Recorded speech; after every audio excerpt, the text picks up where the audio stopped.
Perfect. Yes. That's ideal. All right. So, hello, everyone. Before we get started, I just want to let you know that this program is being recorded and will be available on the Dykeman Farmhouse Museum YouTube channel after this presentation. My name is Caroline McCarthy, and I am the Digital Content and Programs Manager at the museum. I want to welcome you to the Dykeman Farmhouse Museum's new virtual series, History in Focus. History in Focus explores relevant historic topics in Upper Manhattan and the surrounding areas. The theme for our inaugural season is Immigrant Histories in Upper Manhattan. During the lecture, if you have any questions for our speaker, please use the Q&A function, and we will get to those at the end. Today, we are joined by Robert Snyder, Manhattan Borough historian and professor emeritus of American Studies and Journalism at Rutgers University. Rob is presenting When Old Uptown Was Young, Irish, Jewish, and Greek Immigrants in Washington Heights and Inwood. Upper Manhattan is well known as the site of the largest Dominican community in the United States, but from the 1920s to the 1980s, it was the home of large communities of Irish, Jewish, and Greek immigrants and their children. Rob Snyder's lecture will explore how they came to Upper Manhattan, how they settled in, and how they experienced the Depression, World War II, the post-war migration to the suburbs, and the years of high crime and economic turmoil that shook New York City in the late 20th century. So without further ado, I'd like to introduce Robert Snyder. Thanks very much, Carolyn. Welcome, everybody who's with us today. And I just want to say that I come by this story partly through my own family history. When my parents married in 1952, they settled into Washington Heights, lived at 550 Fort Washington Avenue, and they moved about a year later.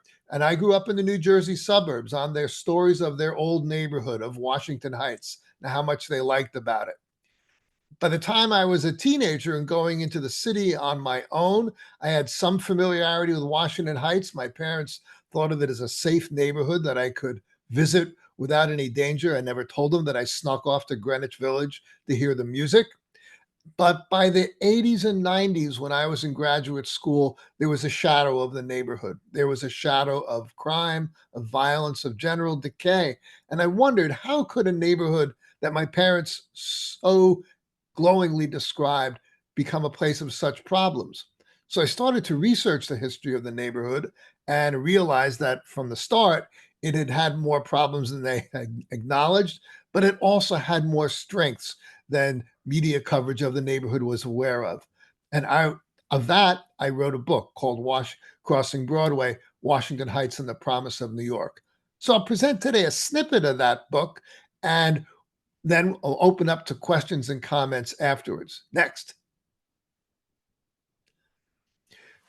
There's a big idea that stands behind the lecture today, and that's called the right to the city. And it's something that's very important to immigrants who come to New York from other countries and migrants like African Americans or Puerto Ricans who come to New York City from other parts of the USA. When people immigrate or migrate, they set out to change their lives in a new generation and a new destination. Generations of immigrants in Washington Heights and Inwood sought this right to the city. They tried to reinvent their lives after hardships in other places. But as in other cities and neighborhoods, the people who came to Upper Manhattan would be tugged between seeking the right to the city and the right to reinvent their lives in a generous way or in a narrow and exclusionary way.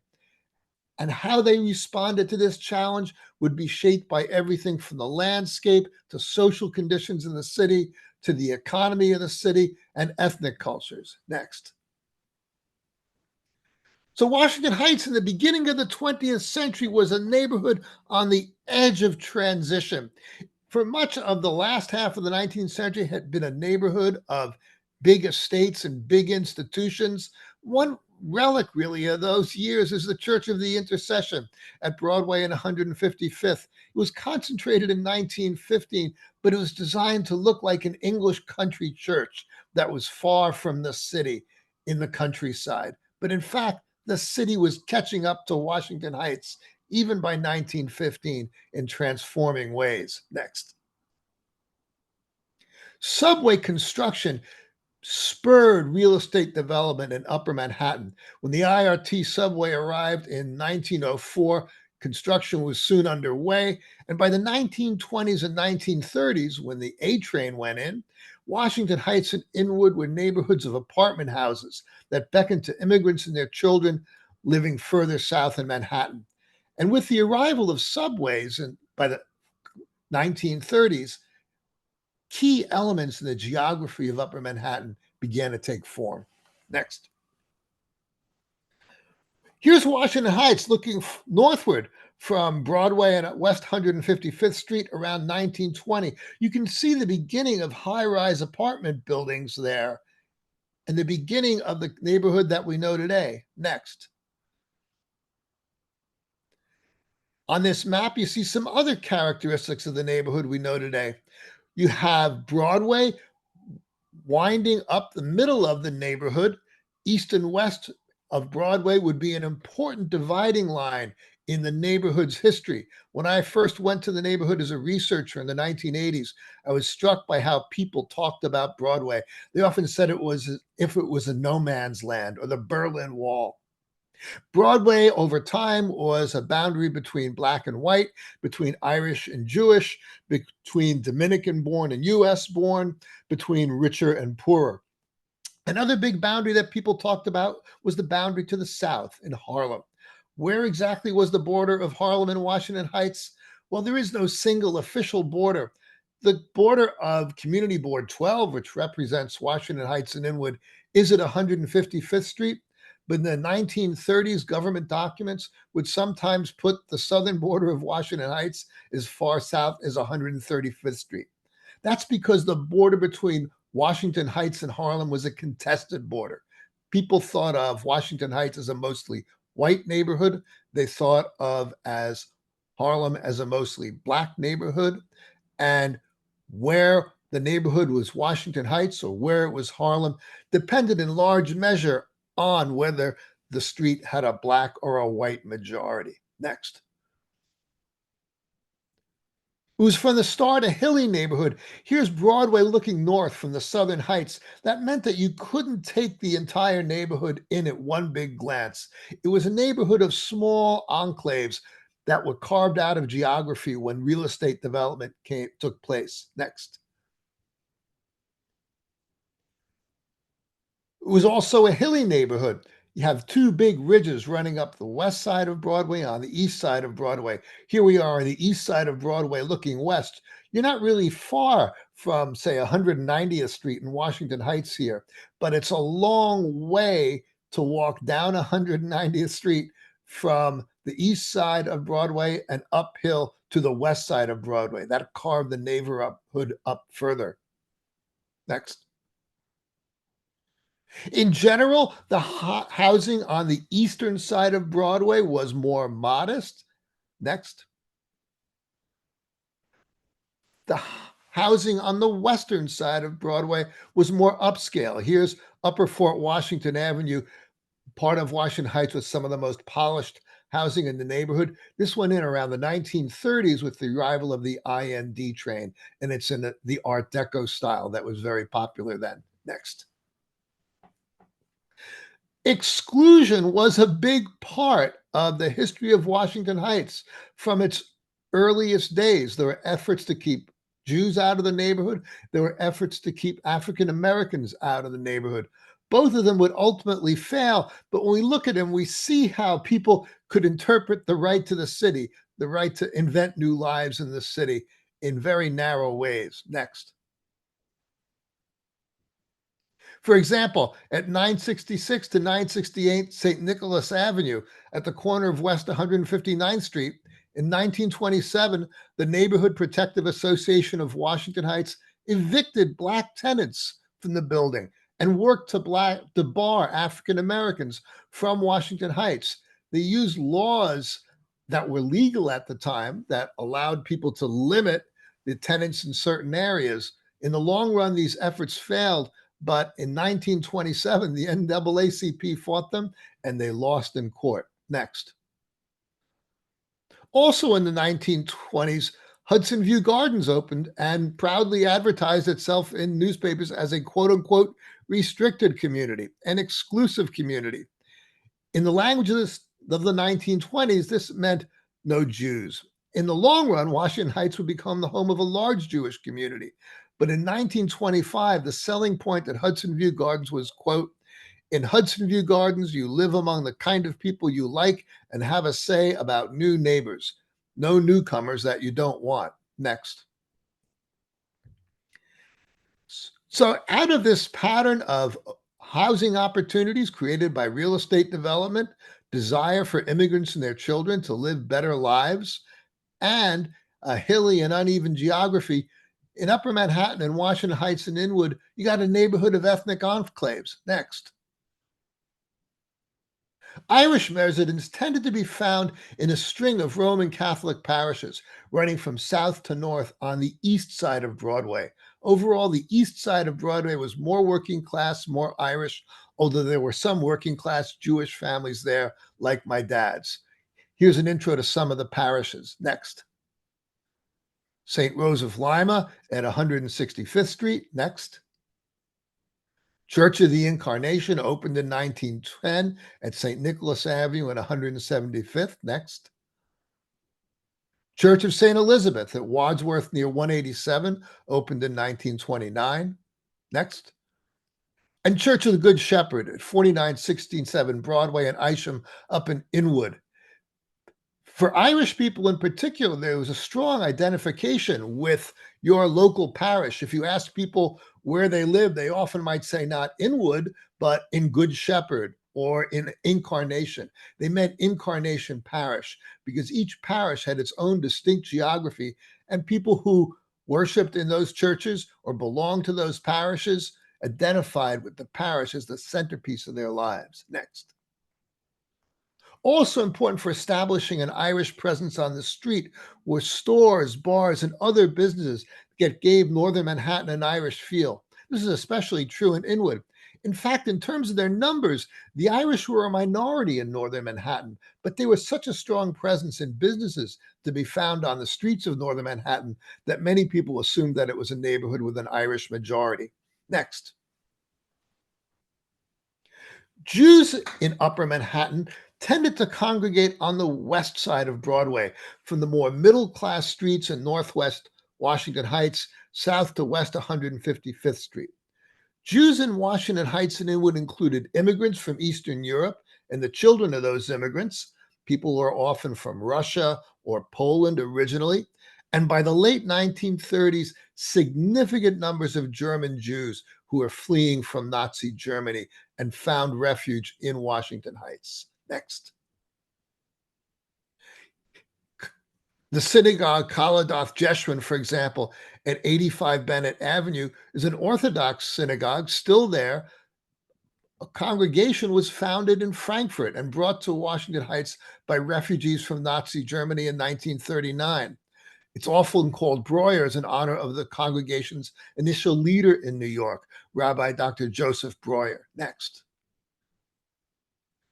Jewish stores also helped define Jewish neighborhoods in Washington Heights, Jewish sections. Next. And there were also small numbers of Greek immigrants, particularly in the years right after World War II. St. Spiridon Greek Orthodox Church at 124 Wadsworth was dedicated in 1952 to replace an earlier home in the neighborhood. Next. Now, this was a neighborhood that was a kind of mosaic of different small ethnic enclaves, but there were also places of connection in this landscape. Next. The Audubon Ballroom, for example, at Broadway and 165th, opened in 1912. It housed a theater, it housed meeting halls, briefly housed a synagogue, and it was also for a time the home of a Spanish language movie theater. Next. The United Palace opened as a Loewy's Wonder Theater in 1930 at Broadway and 175th, and still open as a place of performances and worship, was a great example of the big movie theaters of the middle of the 20th century, where people who lived in apartments could have some luxury while they went out to see a show. And it was one of those places where people had some things in common.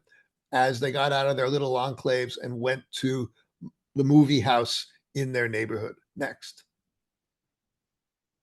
Neighborhood also had parks. Now, the parks got dramatically better in the 1930s with help from the New Deal. Highbridge Pool, for example, was one of 11 pools in New York City funded by the New Deal and opened in 1936. The pool is part of the larger Highbridge Park, and the pool is at Amsterdam and 174th. And if you think about the parks in Washington Heights and Inwood, they are some of the most beautiful in the city, but they tend to be located on the periphery of the neighborhood. In Highbridge, overlooking the Harlem River, in Fort Tryon, for example, overlooking the Hudson River. It means there are a few meeting places in the middle of the neighborhood, and that makes the meeting places that people have in parks even more important for public recreation and finding ways to get along with each other in a diverse city. Next. Washington Heights and Inwood came under tremendous pressure in the 1930s with the Great Depression. Immigrants and their children in the 20s had tended to enjoy better lives than their parents did. They were often moving into bigger apartments in Washington Heights. They were often enjoying the ability to buy things in stores that their grandparents had only dreamed of. But the crash of the stock market and the Great Depression meant that the 1930s were a hard time in New York City, and that extended also into Upper Manhattan. Next. In that climate of economic hardship, there were also murmurings of anger and ethnic conflict. Father Charles Coughlin exploited anxiety over the Depression and Irish fears that somehow they were losing out politically in New York City to Jewish Americans to foster a kind of street level anti Semitism. To be sure, not every Irish person in Upper Manhattan was a follower of Charles Coughlin. Some of my aunts and uncles' best friends were Irish American kids who they grew up with in the neighborhood. But Coughlin exploited an economic insecurity that people felt, and he also exploited political resentments to foster a kind of climate of hate and encourage young people who joined gangs that vandalized synagogues and sometimes attacked Jewish kids on the street. Next. World War II on the home front showed cracks in the kind of unity that the country displayed in the fight overseas. In Washington Heights and Inwood, the forces set off by Coughlinism continued until the very end of the war, when interfaith efforts and policing brought an end to the gang violence of young, often Irish Catholics against young Jewish kids. Next. Equally important, the end of World War II brought a discrediting of bigotry, a discrediting of anti Semitism as the ideology of the defeated Nazis, and an emphasis on the unity that the country had seen in wartime as opposed to its deepest divisions. Next. But as anti Semitism became less of an issue in the city and less of an issue in northern Manhattan, new forms of exclusion reared their heads, and these would confront Black migrants to Washington Heights, moving up from the South or moving up from streets in Harlem adjacent to the Heights. Next. Here's a photograph taken in 1943 by the great photographer Ouija at 453 West 166th Street in Washington Heights. It's an eastern part of Washington Heights that has close links to Harlem. And here we see Mrs. Bernice Lithcott and her son Leonard. They're looking through a window in the front door of their building that was broken by racists who tried to intimidate Black residents from living in Washington Heights. The Lithcott family were newly arrived from South Carolina. Her husband, Alfonso, was the superintendent of the building that they lived in. But this kind of effort to keep Black people out of Washington Heights was a repeated presence in the neighborhood in the decades after and during World War II. Next. In 1957, New Yorkers woke on the morning of July 31st to find a horrifying piece of news that a young man had been slain overnight in Highbridge Park. His name was Michael Farmer. He was a recovering victim of polio, and he was killed in the same pool that had been opened barely 2 decades before in Highbridge Park. Next. Here we see photographs of his parents. His dad was a firefighter. That's Michael in his eighth grade graduation. And the episode shocked and confounded people. How could a young man wind up slain by a gang in a public park in New York City in 1957? Next. Well, the slaying could be traced to hostilities between gangs in Upper Manhattan. One was a gang called the Jesters, depicted here, and the Jesters tried to bar Black and Latino kids from swimming in Highbridge Pool. City pools were officially integrated, but when Black and Latino kids crossed side streets to get to the pool, they'd often find themselves attacked by the Jesters. Next. At the same time, two gangs from further south, mostly Black and Latino young men with a few Irish recruits, raided Washington Heights and Highbridge Park in retaliation for exclusion. And that led to the killing of Michael Farmer and the wounding of Roger McShane, who was with him. There was a huge murder trial. It was a sensational story. 4 of the gang members were convicted and sent to prison. 11 were sent to juvenile facilities. No one really knew what to make of this case. It was horrible to see that a young man had died. At the same time, it suggested that there were patterns of segregation and hostility in New York City that nobody wanted to confront. After this long and sensational trial, the newspaper columnist Murray Kempton wrote that Michael Farmer's death was a tragedy because New Yorkers would not learn anything from it. That the kind of ethnic and racial hostilities that surfaced in his death and the kind of violence that young people were committing in the gang wars of the 50s were not going away anytime soon. I wrote an essay about this and pitched in on a National Public Radio documentary about the episode. And the thing that still strikes me when I look at this photo of the 7 defendants in the case who went on trial for Farmer's slaying was how young they all were. They were about 15 or 16 years old. They were chronologically children. At the same time, they committed a heinously violent act. And Kempton also said, 2 things would be tragedies in this. One is if we did nothing for these young men. The other is if we sent any of them to the electric chair.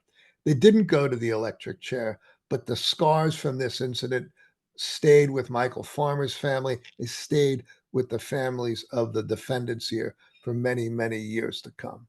Next. In the 1960s and 70s, Upper Manhattan and New York City were racked by conflicts.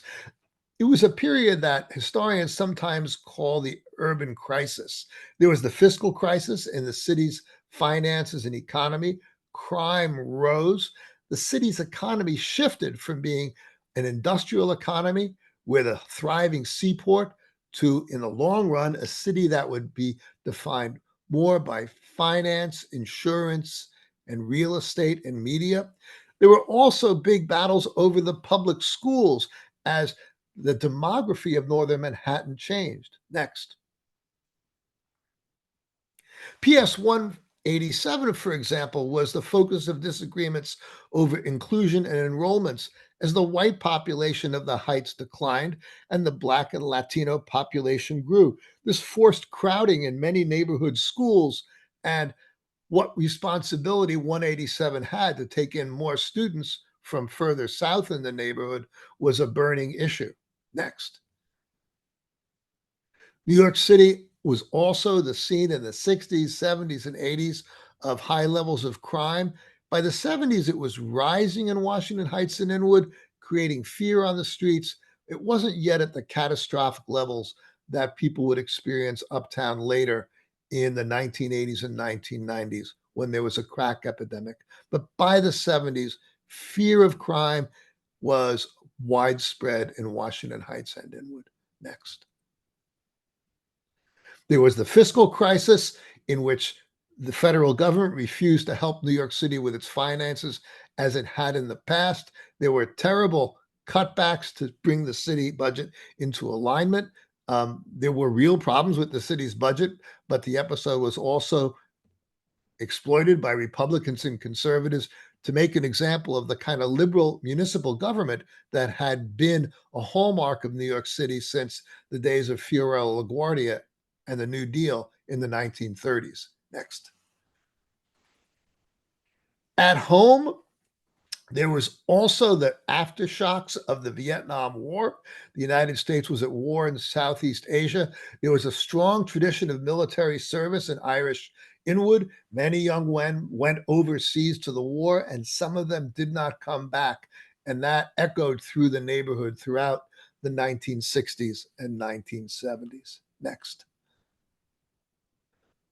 One young guy from the neighborhood, Chick Donahue, made a vow that he would go to Vietnam and provide a beer to any Inwood guy that he could meet. He himself was a veteran of the Marine Corps and a merchant seaman. In 1968, he went to Vietnam to do that, and he delivered on his promise. You see him here on the left side of the picture in Vietnam, and his mission inspired both a memoir and more recently a motion picture.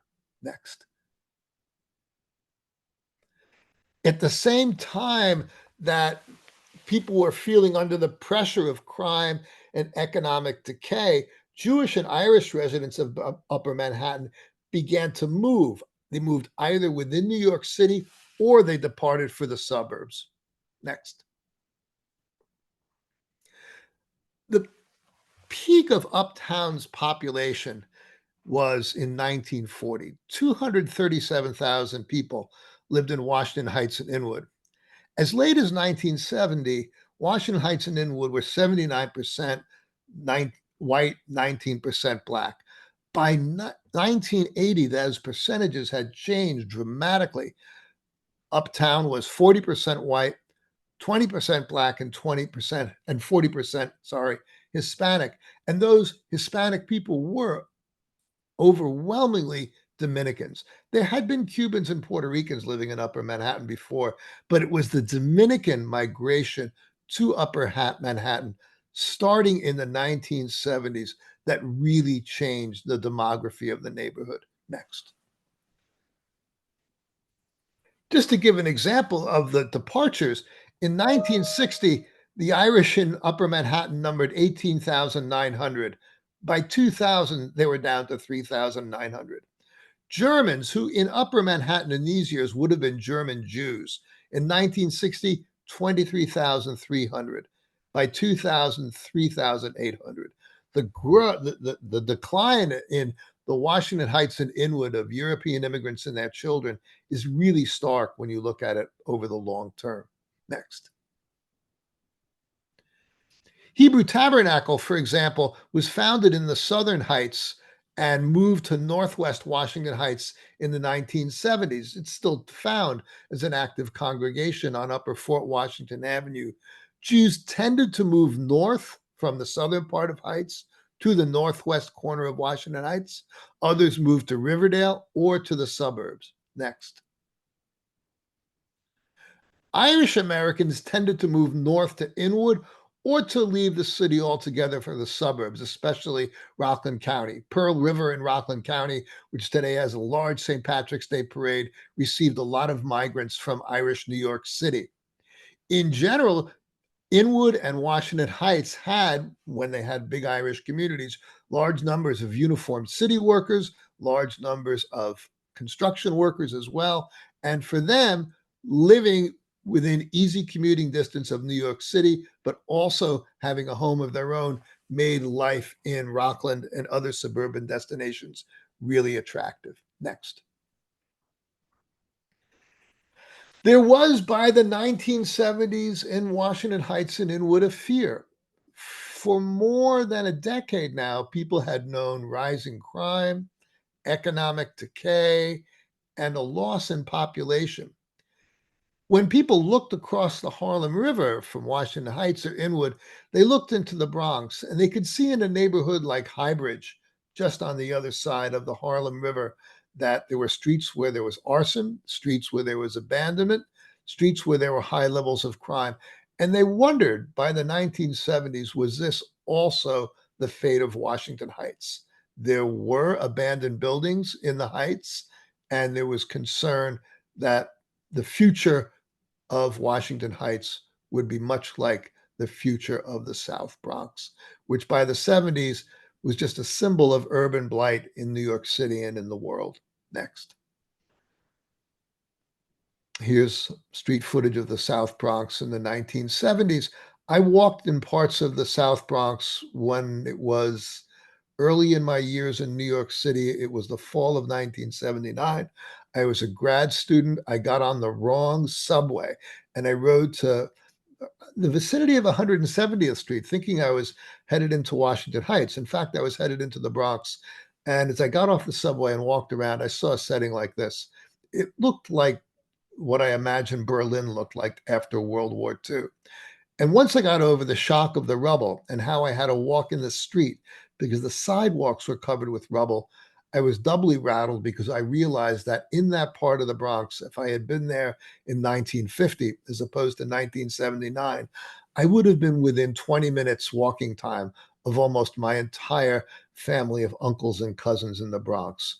But the changes in the Bronx were so sudden and so wrenching that by 79, things were in a very bad way. Next.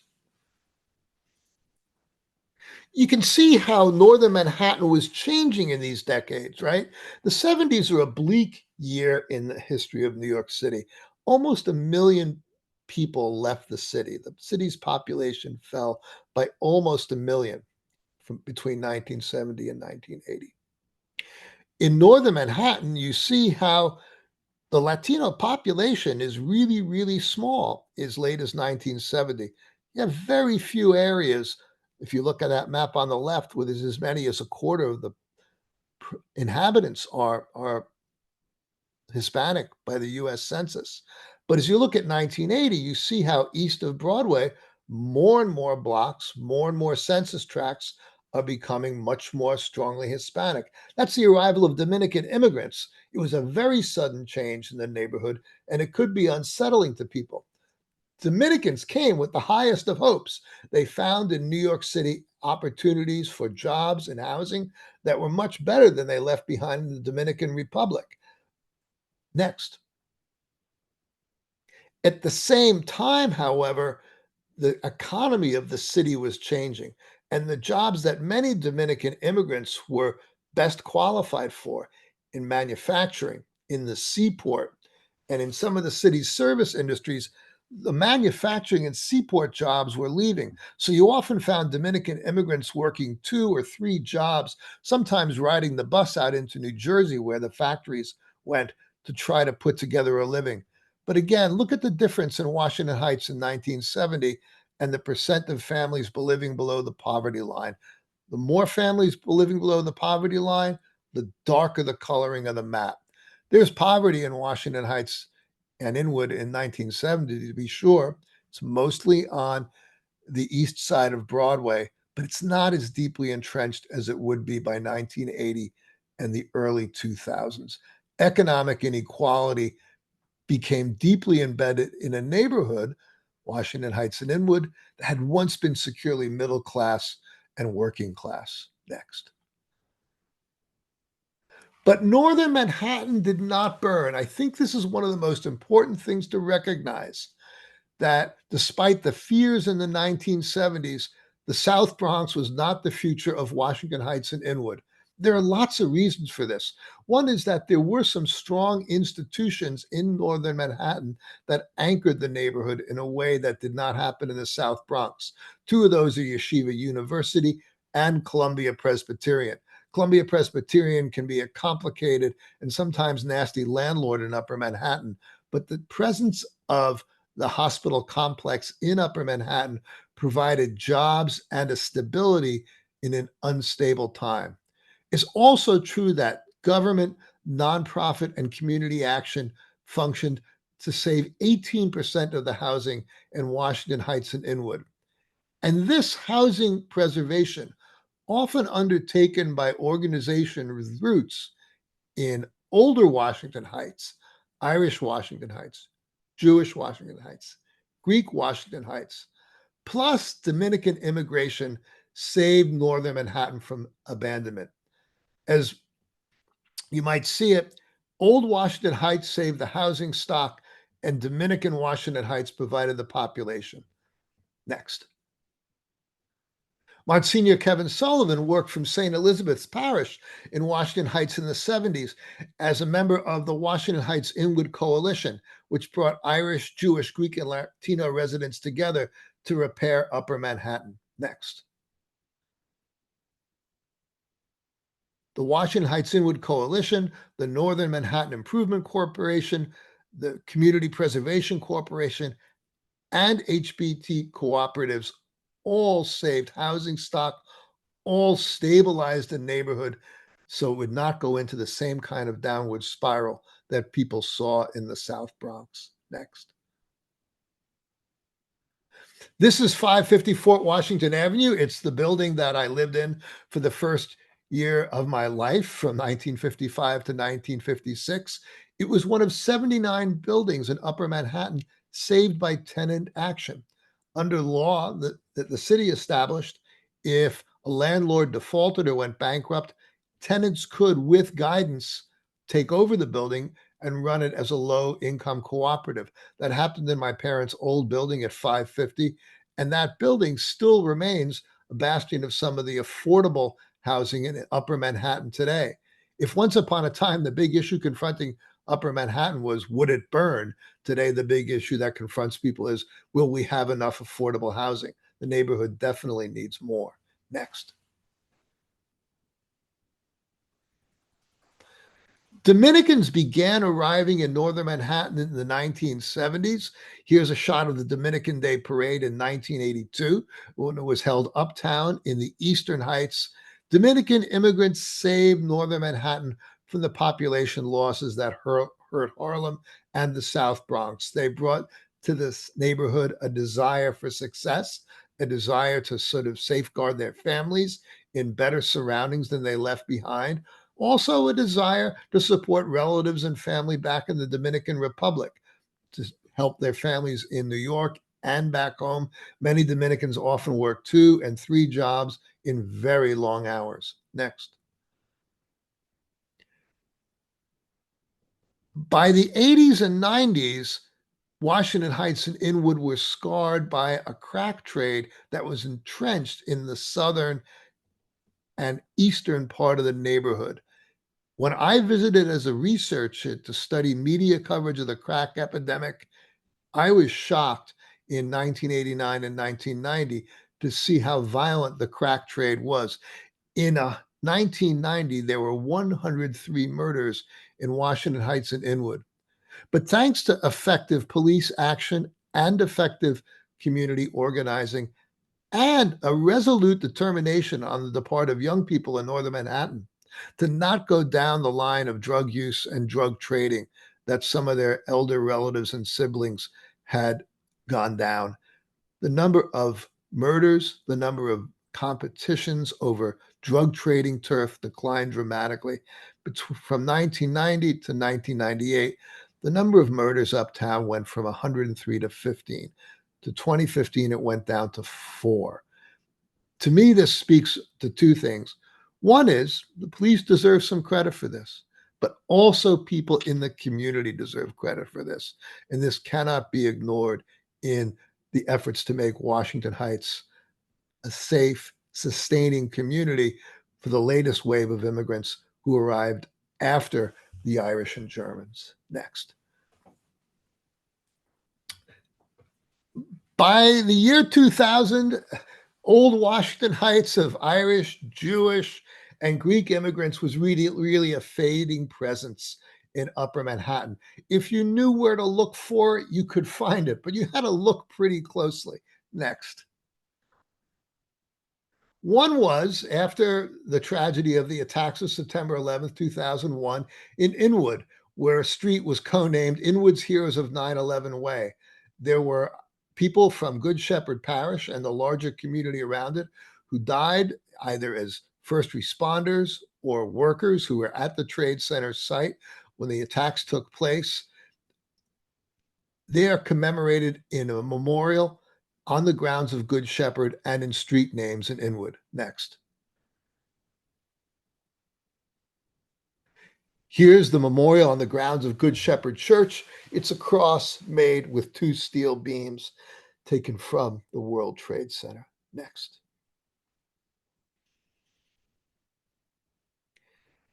As time passed, people who grew up in the neighborhood and remembered what it used to be before the big changes of the 70s and 80s started to write books, started to write poetry, recollecting on the neighborhood they had known growing up that had changed so much since the 1960s. Next. Jim Carroll spent part of his youth in Inwood. He went on to be a high school basketball phenomenon in a neighborhood that had lots of great athletes in it.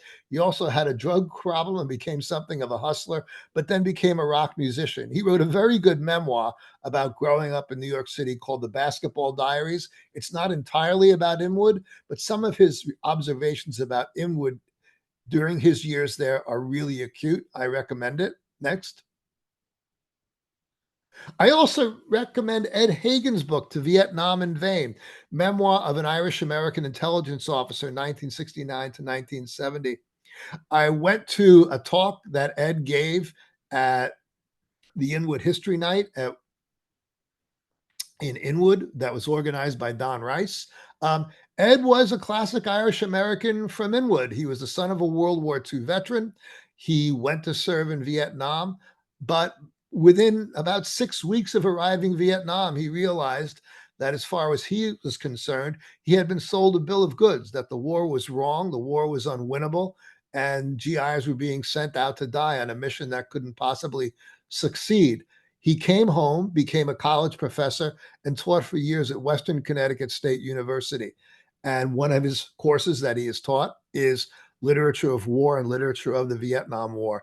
I highly recommend Ed Hagen's book if you want to understand both the Irish American military tradition in Inwood and how an Irish American veteran of that war could come to become a critic of that war through his own service. Next. Paul Bowman is a son of Orthodox Jewish Washington Heights. He writes poetry. He wrote a good book of poetry called Old Shul Poems.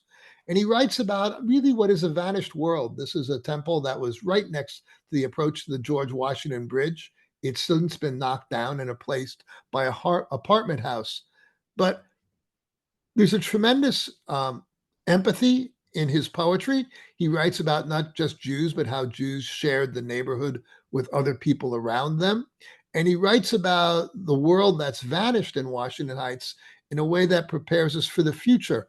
I'll just read this one paragraph from this book. The world is full of the remnants of communities that thrived and then died or moved on. It is full of sacred spaces abandoned or destroyed, many forgotten, even as new ones are continually created. In this series of poems, I try to weave together these strands of the personal, historical, and universal to create a new sacred space of words, a space of memory and mourning, a space of renewal and rebirth. Next.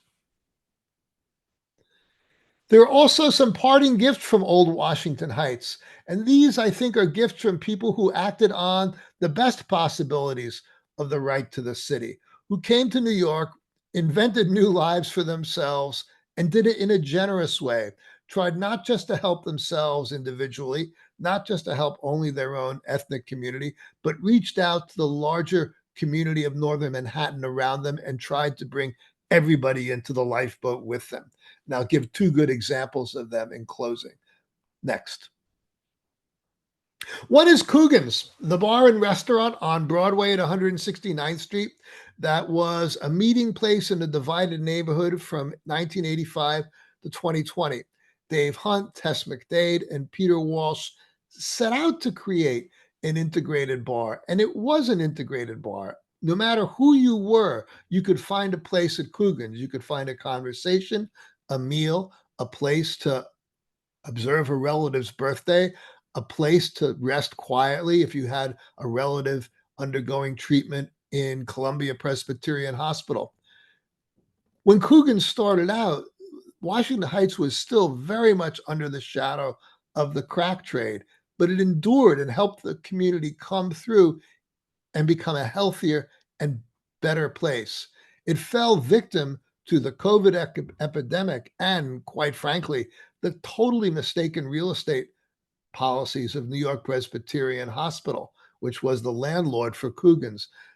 There was always a strongly territorial dimension to Irish life in northern Manhattan with parish boundaries, street corner gangs. But what Coogan's did was stake out its own corner, 169th and Broadway, and invite in the whole world. And they succeeded that. And that's one of the best examples of exercising the right to the city in Upper Manhattan, the story of Coogan's. And there's one more. Next. That's the YMYWHA of Washington Heights and Inwood. It's a Y that was established as a Jewish communal institution, but by the 1990s faced the difficult reality that the Jewish population in Washington Heights was declining in significant ways. The Y became very deliberately not only a Jewish institution, but a community institution. I've given lectures there, and they're simultaneously delivered by me, speaking in English and translated into Spanish, because there are so many Spanish-speaking people there at the Y, because it's a community institution in a northern Manhattan that has a large number of Spanish-speaking residents. So the Y also, in its own way, interprets the right to the city generously, the way Coogan's did. The Y is staffed by people with long roots in the neighborhood, but at the same time, it serves old timers and newcomers in really effective ways. So I think both Coogan's and the Y are two institutions in Washington Heights and Inwood that deserve credit for helping the neighborhood through hard times and also showing that it's possible to be strongly committed to one ethnic group, Irish New York, Jewish New York, but still generous to all the neighbors around you. Next, please. And my own effort to sort of say something useful about northern Manhattan and the best efforts to share the right to the city, my book, Crossing Broadway, Washington Heights and the Promise of New York. The premise of the book is this, that Upper Manhattan did not recover from the hard years of poverty, crime, economic decay simply by the blessings of the free market or the NYPD alone. It was community action on the part of people who lived lives separately from each other, but learned to cross boundaries and learned to work together, because even though they didn't share common identities, they shared common interests. They learned to cross Broadway, along the primary dividing line in the neighborhood, and work with people on both sides of that street. The neighborhood was better for it, and their lives were better for it. So thank you. And if you have any questions, I'm happy to take them now.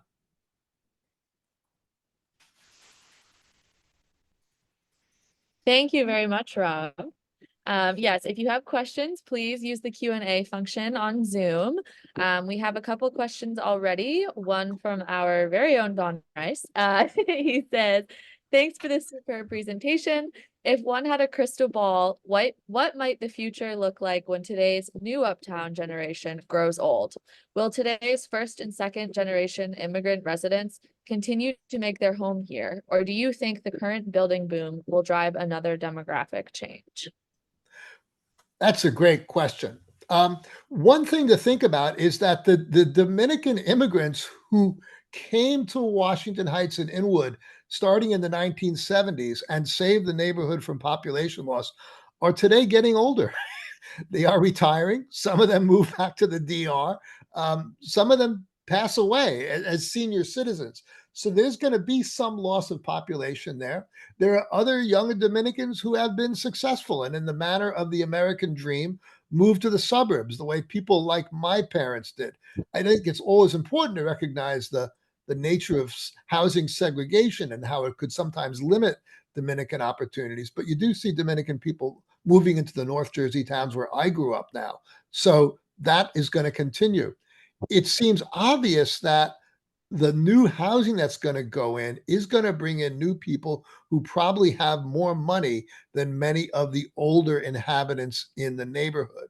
And if that drives up the cost of living even further, it's going to make affordable housing even harder to come by. I followed the rezoning fight in Upper Manhattan, and the thing that still amazes me is I looked at lots of pictures, I looked at lots of maps. The buildings are even bigger than I imagined, bigger than I had even anticipated. So we'll see. The most ethnic neighborhoods in New York City last, for 3 or 4 decades, and then the population changes. So some changes are to be expected in northern Manhattan, but I think the new housing that's coming in northern Inwood is going to create uh, the potential for inequalities that could have an even more distorting effect on Upper Manhattan. Thank you. We just got a bunch of questions here. Let's see. Someone is asking if people in the neighborhood during its peak mostly worked in Midtown or downtown. That's a great question.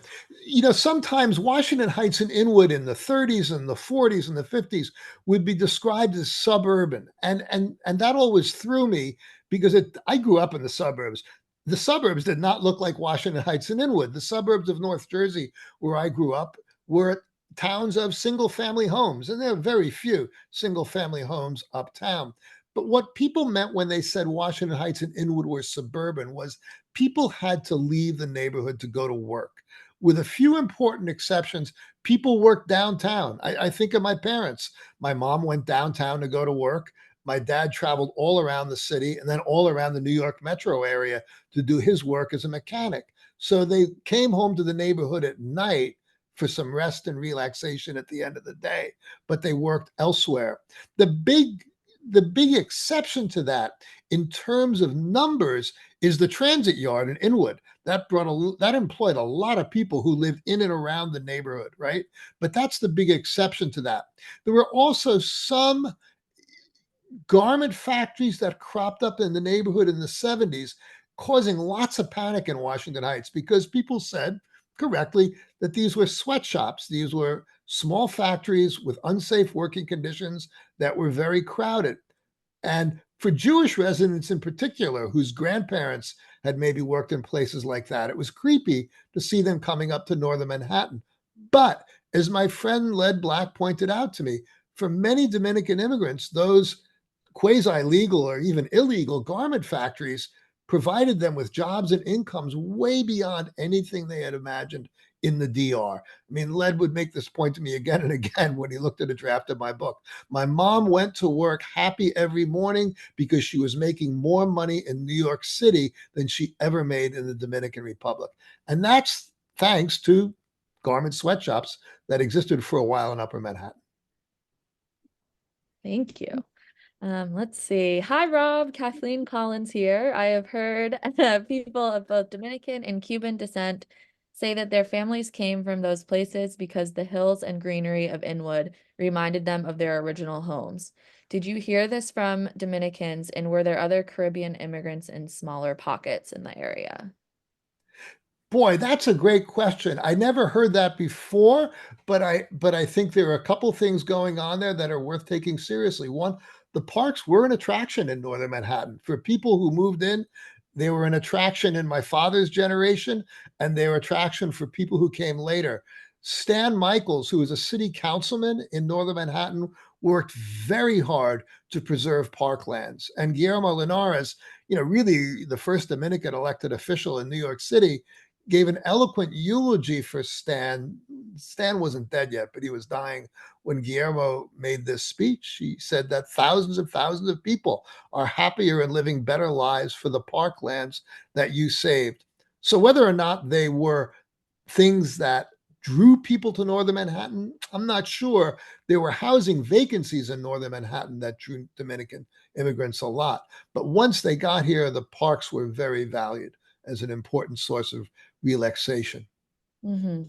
And still some great Yeah, parts of Manhattan. yeah, yeah. Fantastic. I think we have time for one or two more questions.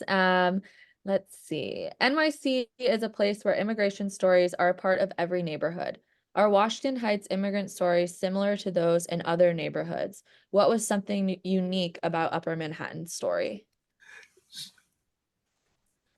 I think that the stories of Washington Heights illuminate life in a changing neighborhood. And almost every neighborhood in New York City changed between the 1970s and 2000. And that's one of the reasons I chose to write about Washington Heights. I thought it was a good example of the city in microcosm.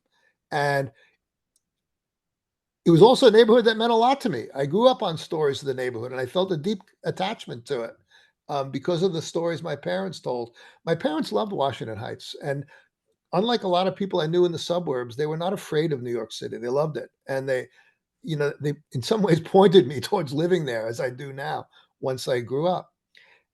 At the same time, there are a couple things that make Washington Heights unique.